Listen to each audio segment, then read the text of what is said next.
परमात्मा हमारे दुखों का निवारण कर देते हैं। हमारे पाप संस्कार में जो पाप कर्म होते हैं उनको, उन कांटों को निकाल देते हैं। और फिर आने वाले जीवन सफर में वो समर्थ परमात्मा आपके जीवन रूपी सफर को ऐसे बुहारता है, ऐसे सब झाड़ू देता है कि कहीं मेरी प्यारी आत्मा के जीवन में आने वाले भविष्य में इसके जो संस्कार रूपी कांटे बिखरे पड़े हैं उन सब को साफ करता चलेगा आगे आगे। कहीं मेरे बच्चे को, मेरी प्यारी आत्मा को कांटा ना चुभ जा। लेकिन किसके लिए? जैसे पति भरता जमी पर जो जो धर है पाँव, समर्थ झाड़ू देत है ना काटा लग जावे। कहते पति भरता, पति भरता कौन होगी? जैसे गीता अध्याय नंबर 13 में लिखा है कि अव्यभिचारिणी भक्ति से जो साधना करता है उसके परमात्मा अंग संग रहता है। व्यभिचारिणी भक्ति कौन सी है? जैसे लड़की अपने पति के अतिरिक्त अन्य कई व्यक्तियों से भी संबंध रखती है तो वो व्यभिचारिणी लड़की है। और अव्यभिचारिणी पतिव्रता अपने पति के अतिरिक्त चाहे कोई सोने का बन के खड़ा हो जाए उसमें आस्था ना रखती तो वो अव्यभिचारिणी है। तो व्यभिचारिणी भक्ति वो है कि हम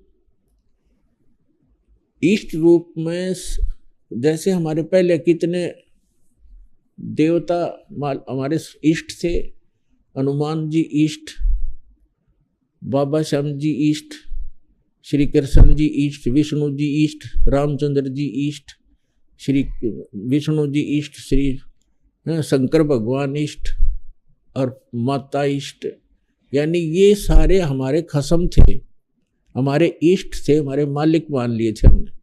तो वो हमारी व्यभिचारिणी भक्ति थी। और जो हमने इष्ट मानना चाहिए था, जो हमारा असली पति है, मालिक है, उसका हमें ज्ञान भी नहीं था। तो अब हम केवल एक कबीर परमेश्वर को अपना इष्ट मानेंगे, पति मानेंगे, खसम मानेंगे, स्वामी मानेंगे, मालिक। और अन्य जितने भी देव हैं, जितने भी मंत्र जाप हम करते हैं, ये उनको हम इष्ट नहीं मानते। ये हमारे मालिक नहीं है, पति नहीं है।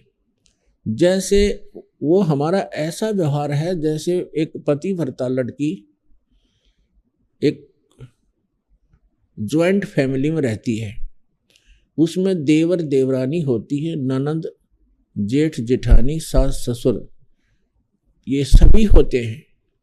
और वो सभी को यथोचित आदर भी करती है, लेकिन उसको वो अपने पति को जो श्रद्धा रखती है, जो समर्पण रखती है, वो अन्य में नहीं रख सकती पतिव्रता बेटी। और ये नहीं कि वो अन्य से बात ही नहीं करेगी, पतिव्रता का ये लक्षण नहीं है क्योंकि दूसरे बातें नहीं करेगा अपने पति इतना छोड़ के। पति का जो संपर्क है, जो समर्पण है, वो केवल पति से संबंधित है। बाकी सबका सबसे मृदु भाषा, प्यार से बोलना, सबको यथोचित आदर करना, रिश्तेदार आते हैं उनको भी प्यार से भोजन खिलावे, अच्छी तरह बातें करे, तो वो पतिव्रता लड़की होती है। और पतिव्रता यदि अपने पति के अतिरिक्त अन्य से सोले माथे बात नहीं करे तो कलियारी है, खाक पतिव्रता है वो। तो इसी प्रकार हमारा एक ज्वाइंट फैमिली है ये।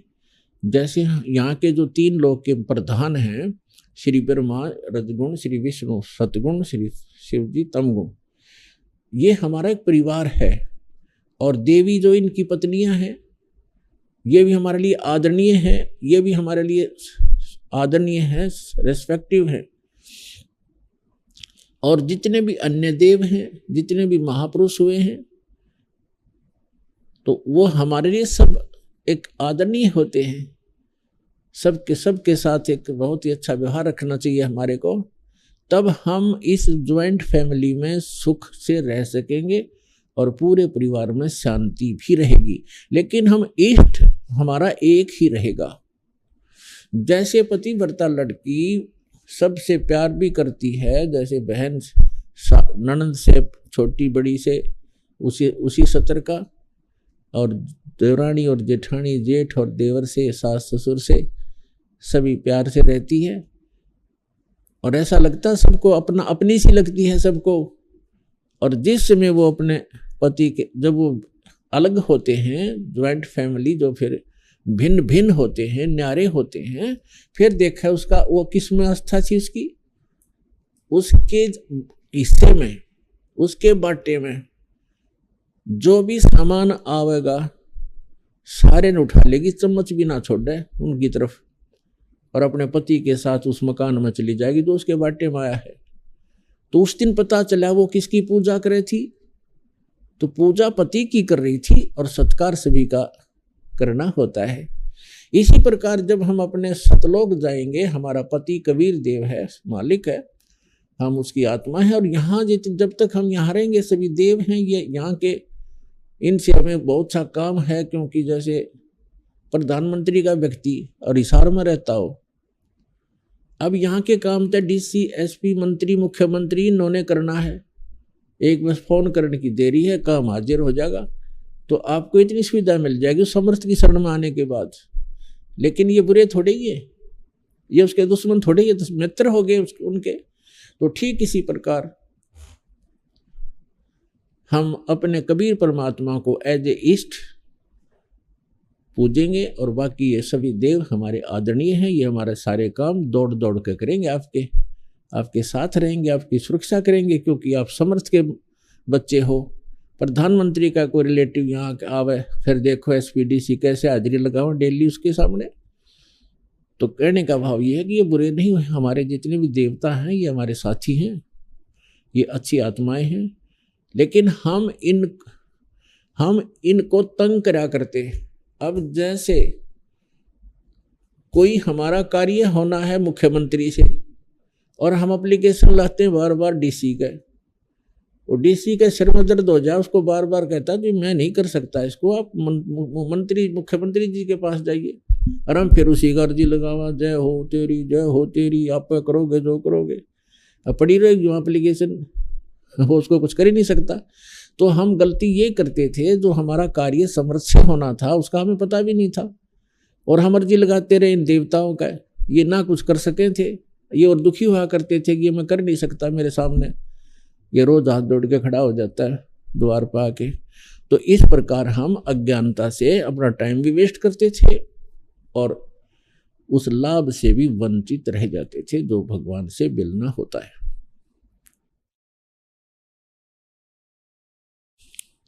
तो जब पतिव्रता पद पर हम आ जाएंगे,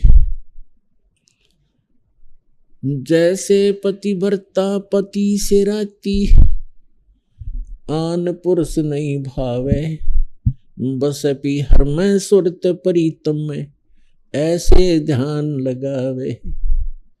जैसे लड़की का विवाह हो जाता है, अपने पति के घर जाती है, फिर वापस अपने माता पिता के घर आ जाती है, तो वहाँ वो अपने परिवार में रहती है, लेकिन ऊपर से आव भाव बिल्कुल सबसे बात करती है, खाना खाती है, सारी सेवा करती है, झाड़ू बुहारा करती है, लेकिन अंदर से कसक उसकी अपने पति के अंदर सुरती हरदम बनी रहती है, उसके अतिरिक्त वो किसी में सुरती लगाती नहीं।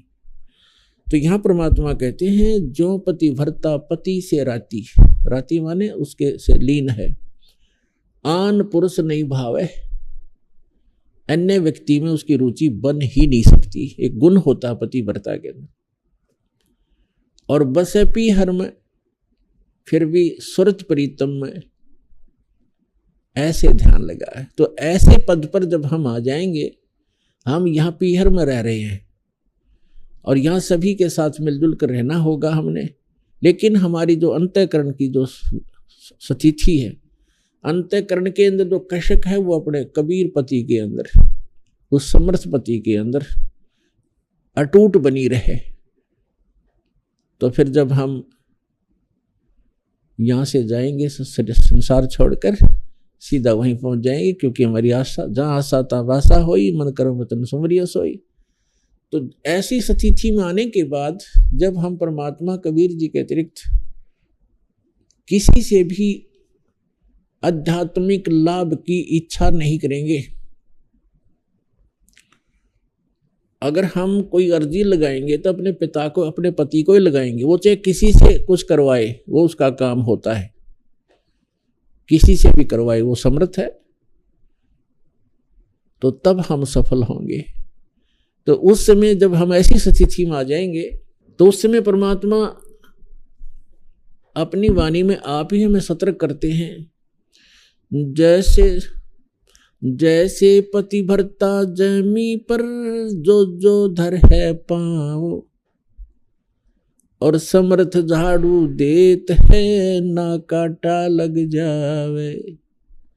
समर्थ झाड़ू देते चलते हैं कि कहीं मेरी प्यारी आत्मा के जीवन रूपी सफर में पाप रूपी कांटा ना लग जा, इसका दुख ना हो।